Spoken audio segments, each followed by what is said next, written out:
Emily had always been the golden child in our family.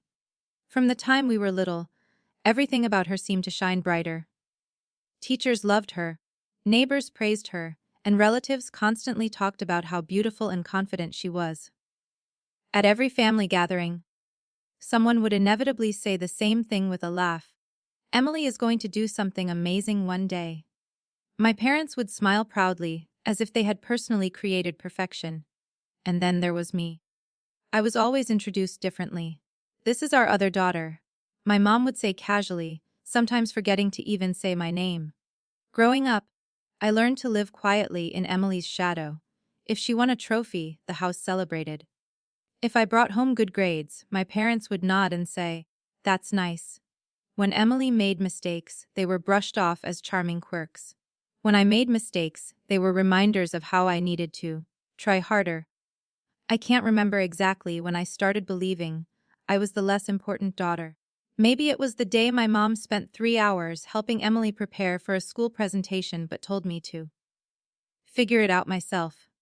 Maybe it was when my dad skipped my debate competition because Emily had a dance recital rehearsal.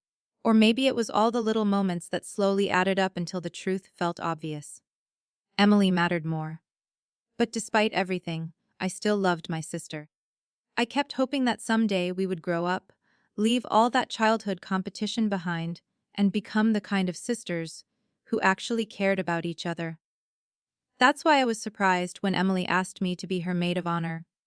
It happened 3 months before the wedding. She called me one evening, her voice full of excitement. "Guess what?" she said. "Daniel proposed." I forced a smile even though she couldn't see it. "That's amazing. Congratulations." "Thank you." "The wedding is going to be huge. Daniel's family wants something really elegant." I could hear her walking around, probably pacing in her apartment the way she did when she was excited. Then she said something I never expected. "I want you to be my maid of honor." For a moment I thought I had misheard her. "Meng." "Yeah," she said casually. "You're my sister, obviously."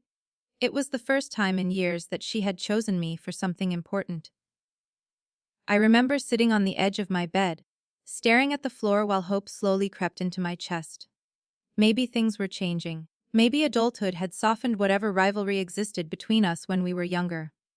"I'd love to," I said. Planning the wedding became almost a second full-time job for me. Emily had a very specific vision for everything. The flowers had to be white roses, not ivory. The invitations had to be printed on thick imported paper. The venue had to look like something out of a luxury magazine. Every time she called, she had a new task. "Can you handle the seating chart? Can you coordinate with the florist? Can you talk to the photographer again?" I spent nights researching vendors, comparing prices, and fixing problems she didn't want to deal with. Sometimes I stayed up until 2 in the morning answering emails or adjusting tiny details in the schedule.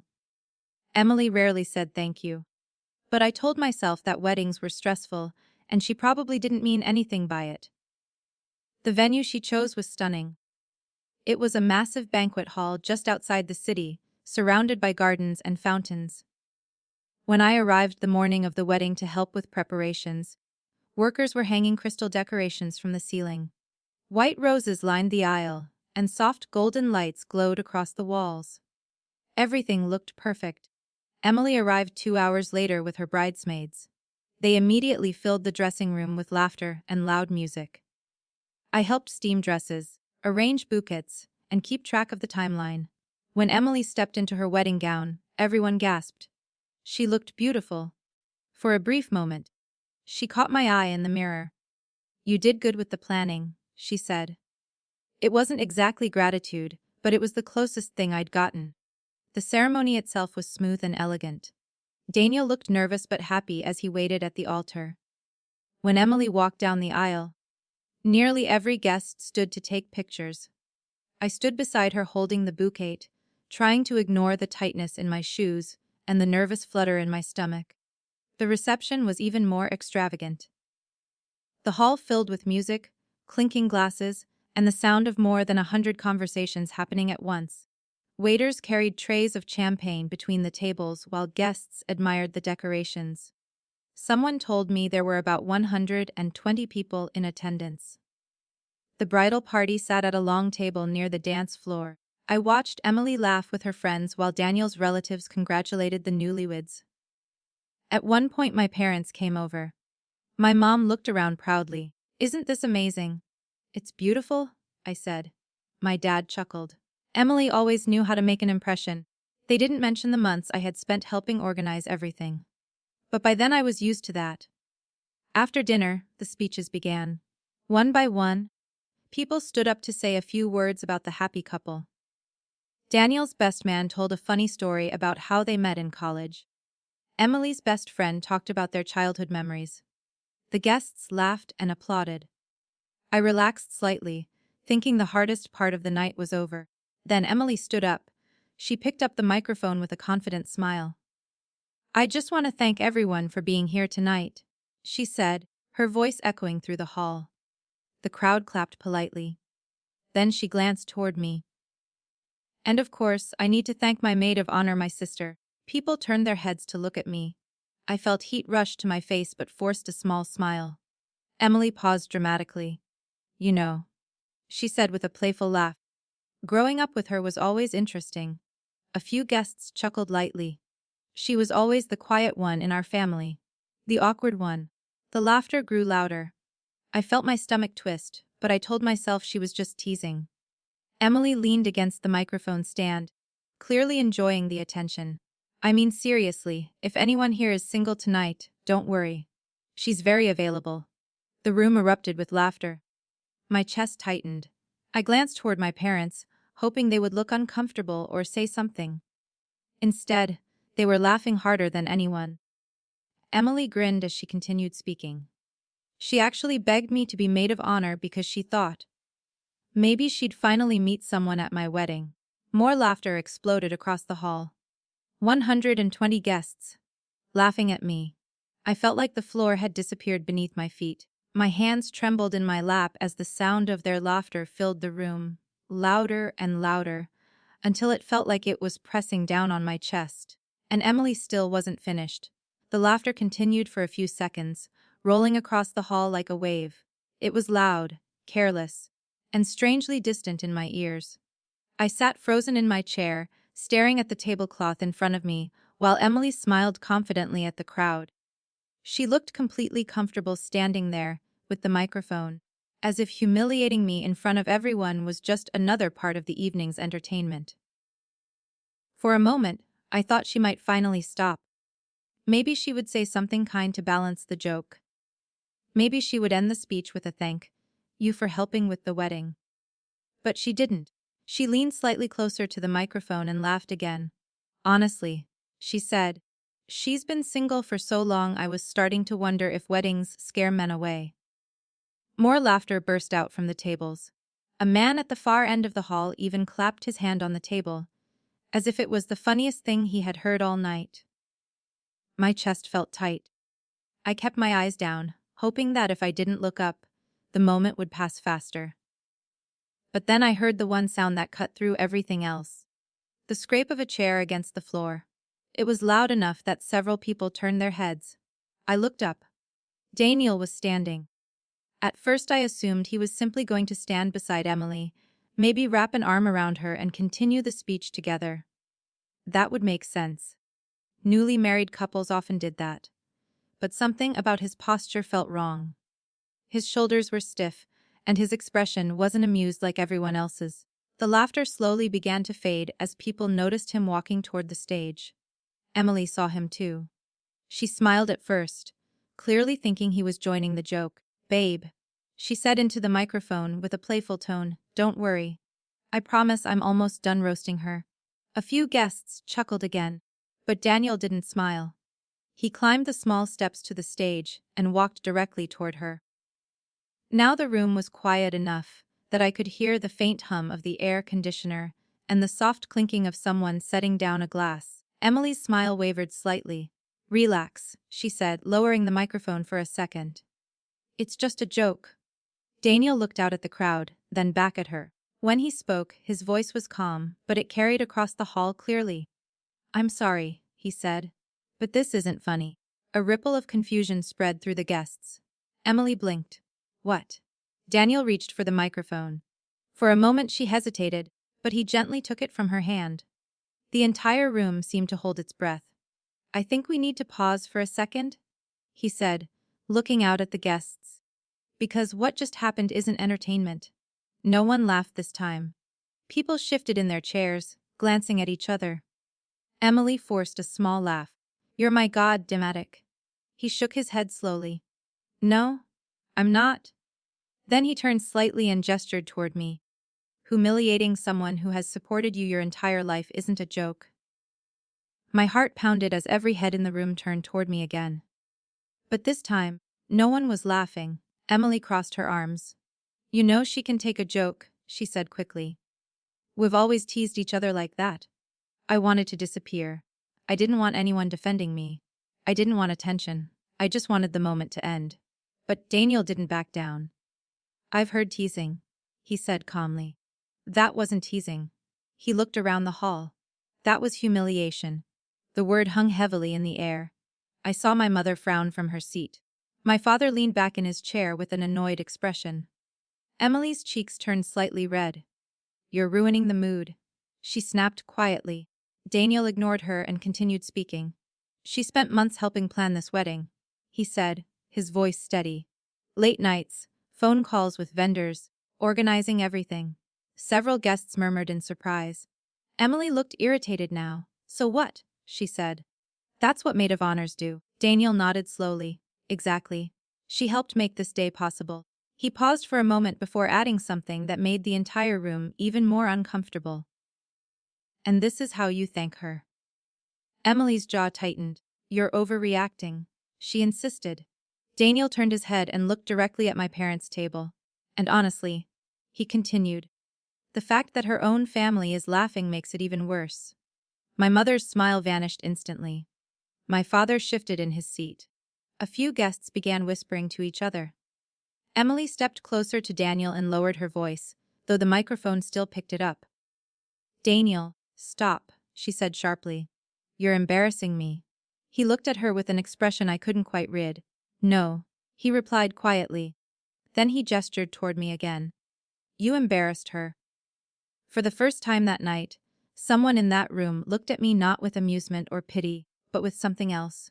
Respect. It felt so unfamiliar that I didn't know what to do with it. Emily rolled her eyes. Oh, please. She's fine. Daniel shook his head. No, Emily, she's not. He looked back at the crowd. I didn't realize what kind of person I was marrying until about 2 minutes ago. A wave of shocked whispers spread through the hall. Emily's expression changed instantly.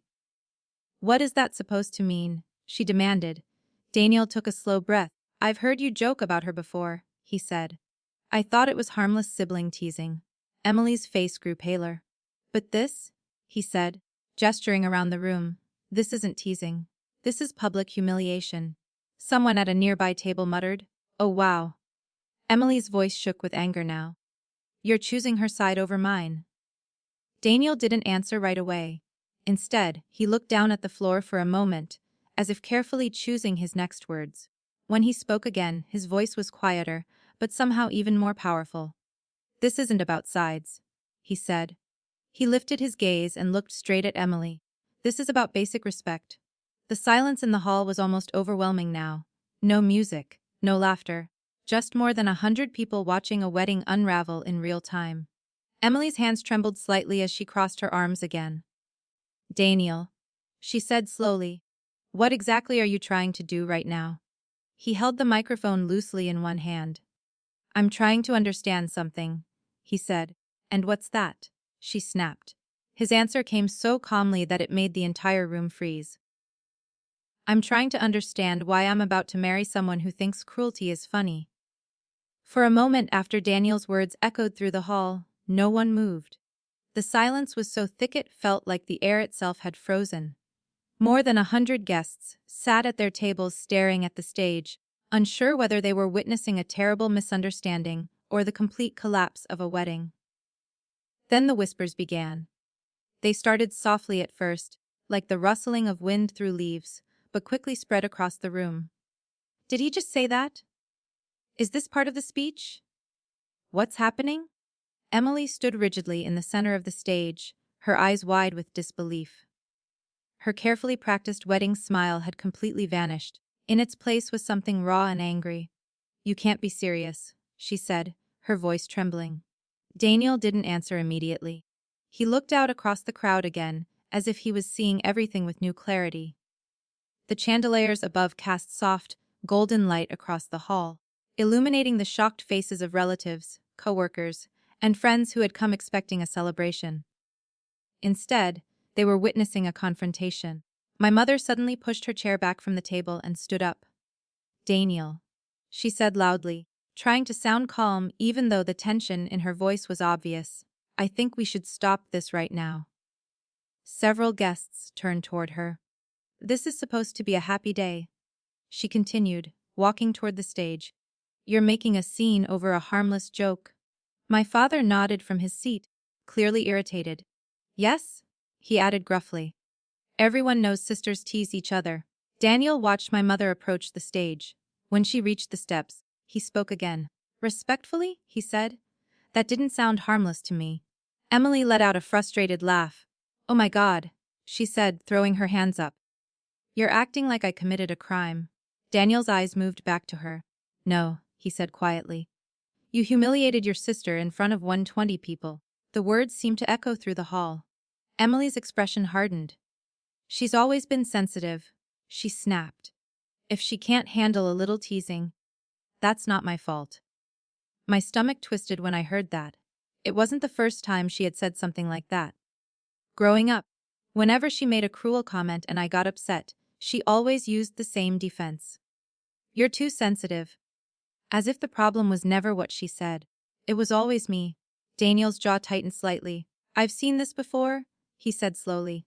Emily frowned. Sen what? This behavior? He replied. The way you talk about her.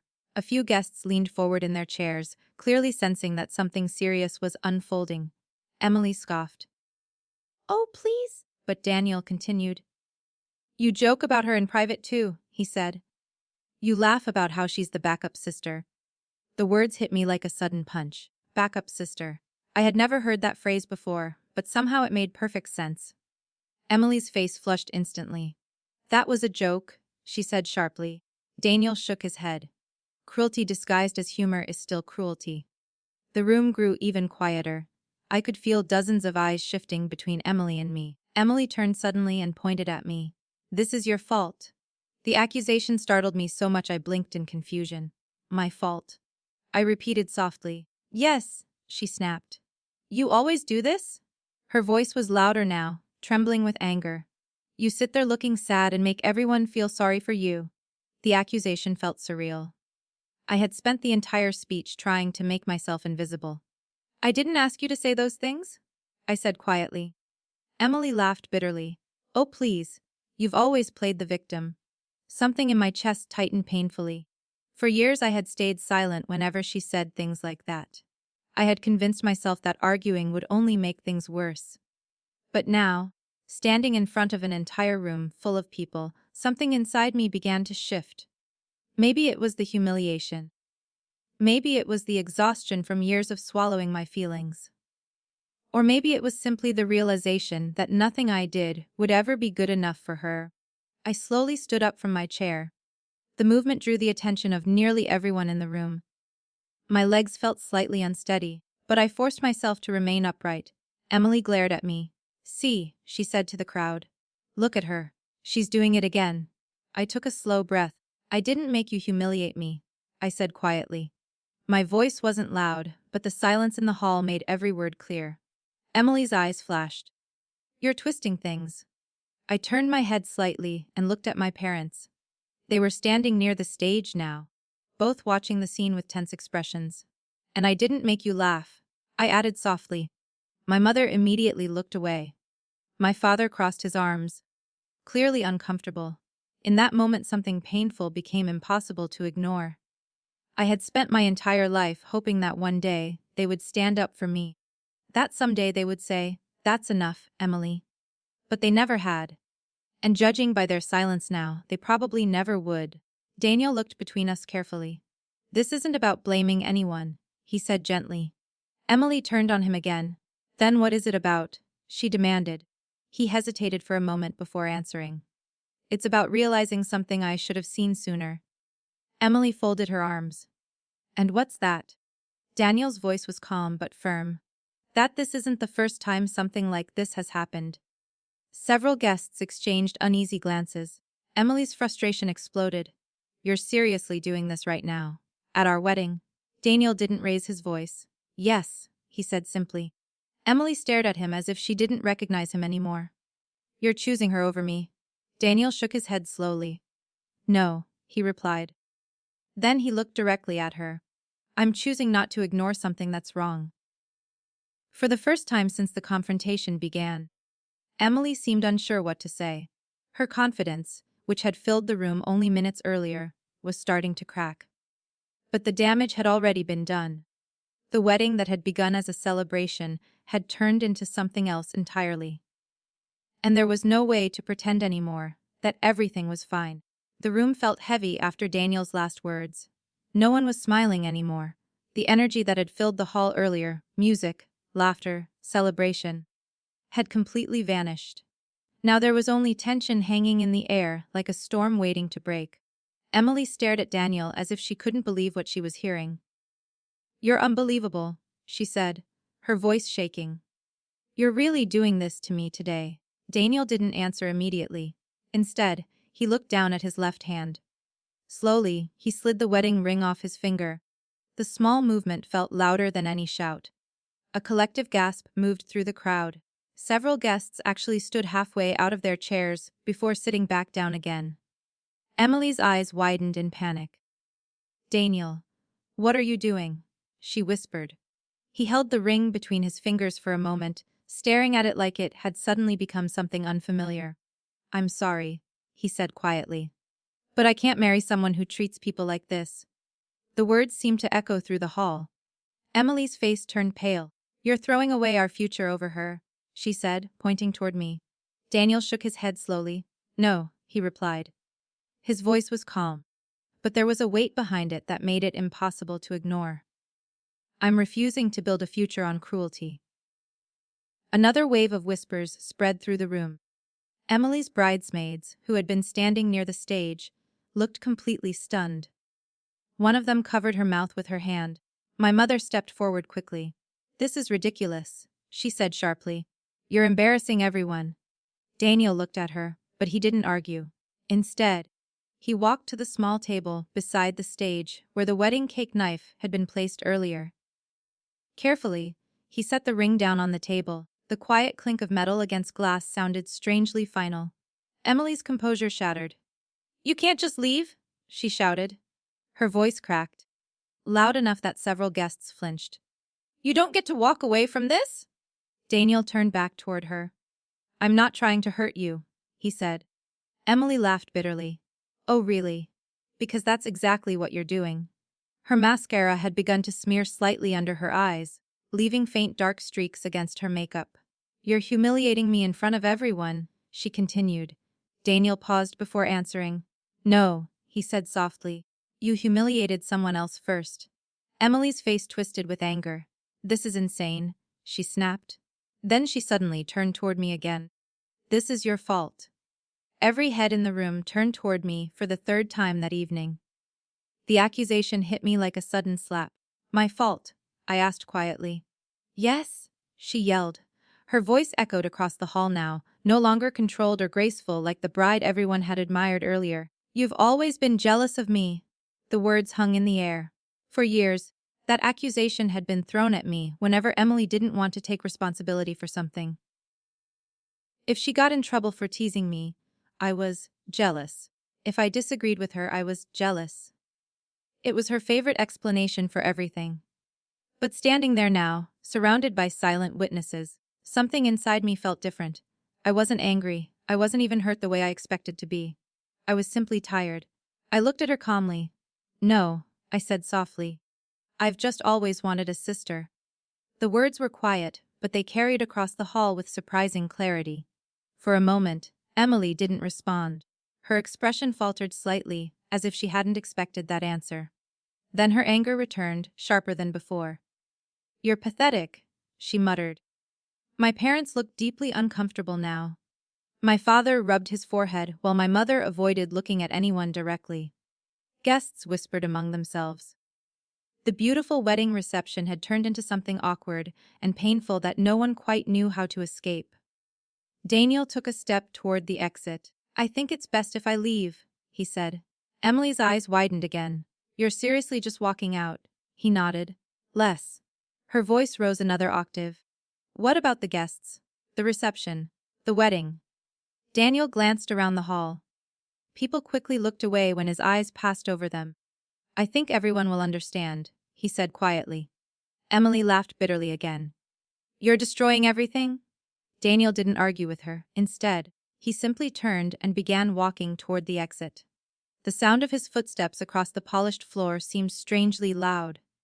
No one tried to stop him. Guests watched silently as he passed their tables. Some looked shocked. Others looked sympathetic. A few even nodded slightly, as if they understood his decision. When the doors at the far end of the hall opened and then closed behind him, the silence felt even heavier than before. Emily stood frozen on the stage. Her perfect wedding had just collapsed in front of more than 100 witnesses. Slowly, the room began to stir. People whispered to each other. A few guests stood up uncertainly. Someone near the back quietly asked a waiter if the bar was still open. I remained standing near my chair, unsure what to do. For the first time that night, several people began approaching me. A middle-aged woman I barely recognized touched my shoulder gently. "I'm so sorry," she said. Another guest nodded. "You didn't deserve that." Their kindness felt strange after years of being invisible. I didn't know how to respond, so I simply thanked them quietly. Across the room, Emily was staring at me again. Her expression was filled with pure hatred. "You're happy now, aren't you?" she said. Her voice wasn't loud this time, but it was sharp enough to cut through the surrounding whispers. "You got what you wanted." I shook my head slowly. "No," I said. My voice was calm now. "I didn't want any of this," she scoffed. "You've always hated seeing me happy." The accusation no longer hurt the way it used to. Instead, I felt something else. Clarity. For years I had believed that if I tried harder, if I stayed patient, if I swallowed every insult, eventually things between us would improve. But standing there in the ruins of her wedding reception, I realized something important. Some people don't want to change. And sometimes the healthiest thing you can do is stop waiting for them to. I reached down and unclasped the small bracelet Emily had given all the bridesmaids earlier that day. It was silver with a tiny charm shaped like a rose. She had said it was meant to symbolize the bond between us. I walked over to the table near the stage and placed the bracelet beside Daniel's abandoned wedding ring. The two pieces of jewelry lay there quietly, reflecting the light from the chandeliers above. Emily watched the gesture with narrowed eyes. "What are you doing?" she asked. I looked at her one last time. "I'm done," I said simply. Then I turned and walked toward the exit. The doors opened, letting in the cool evening air. Behind me, the murmurs of the guests continued, but I didn't look back. For the first time in my life, I wasn't walking away in shame. I was walking away because I finally understood something. I deserved better than being the punchline of someone else's story. 6 months passed, and the chaos of that night slowly faded into something that felt distant, almost unreal. When I first left the wedding hall, I didn't have a plan. I only knew one thing with certainty: I couldn't keep living the way I had before. I couldn't go back to being the quiet sister who accepted every insult, every laugh, every dismissal as if it were normal. So I left. 2 weeks after the wedding, I packed most of my belongings into a small rental truck and moved to another city 3 hours away. It wasn't a glamorous move. My new apartment was small. The furniture was mostly secondhand, and the neighborhood was louder than I was used to. But when I closed the door that first night and stood in the quiet of that unfamiliar space, I felt something I hadn't felt in a long time. Peace. No one was comparing me to Emily. No one was reminding me that I wasn't good enough. It was just me, starting over. I found a new job at a small marketing firm.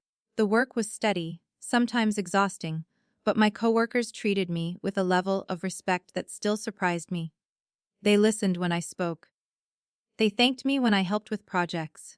They asked for my opinions during meetings. Simple things that once seemed rare in my life now became normal. Little by little, I began building routines that belonged only to me. Saturday mornings at the local cafe with a book. Evening walks through a nearby park. Learning how to cook meals that weren't rushed or distracted. The quiet parts of life started to feel meaningful. For a while, I avoided thinking about the wedding. Whenever the memory tried to push its way into my thoughts, the laughter, the humiliation, the stunned silence when everything fell apart, I forced myself to focus on the present instead. But the world had not forgotten. About a month after the wedding, a coworker approached my desk with an awkward expression. "Hey," she said hesitantly. "This might sound weird, but were you at a wedding that kind of went viral online?" My stomach tightened. "What do you mean?" She turned her phone toward me. A video was playing on the screen. The angle was slightly tilted, clearly filmed from someone's table across the reception hall. The recording showed Emily standing on stage with the microphone, laughing as she told the same jokes I remembered too well. Then the video continued. Daniel standing up. The room going silent, his voice echoing across the hall as he called out the cruelty of what was happening. And finally, the moment when he removed his ring and placed it on the table. The video had millions of views. Thousands of comments scrolled beneath it. Many of them were angry. How could someone treat their own sister like that? That groom had more courage than anyone else in that room. Who laughs at something so cruel? My coworker quickly lowered the phone. "You don't have to talk about it," she said gently. "I just thought, maybe that was you." I nodded slowly. "Yeah," I admitted. She hesitated for a moment before saying something that surprised me. "Well, if it helps, everyone in the comments is on your side." It was strange hearing that. For most of my life, I had felt invisible. Now strangers across the internet had opinions about what had happened. But oddly enough, their support didn't change how I felt about the situation. Because something far more important had already changed. I no longer needed people to validate my worth. I had started doing that myself. During those 6 months, my parents called many times. At first, their messages were short and cautious. "Can we talk? We need to clear the air." Later, the tone shifted. "You embarrassed the family by leaving like that. Your sister is devastated." But I didn't return the calls. Not out of anger, simply because I wasn't ready to step back into that dynamic again. Some wounds needed distance to heal. One afternoon, while I was finishing work at the office, my phone buzzed with a new message from an unfamiliar number. For a moment I almost ignored it, but curiosity made me open it. The message was short. "Hi, I hope you're doing well. This is Daniel. I just wanted to say thank you for being kinder than anyone deserved that day." I stared at the screen for several seconds. It felt strange hearing from him after everything that had happened. I typed a response slowly. "I'm doing okay. I hope you are too." A few minutes later, another message appeared. "I am.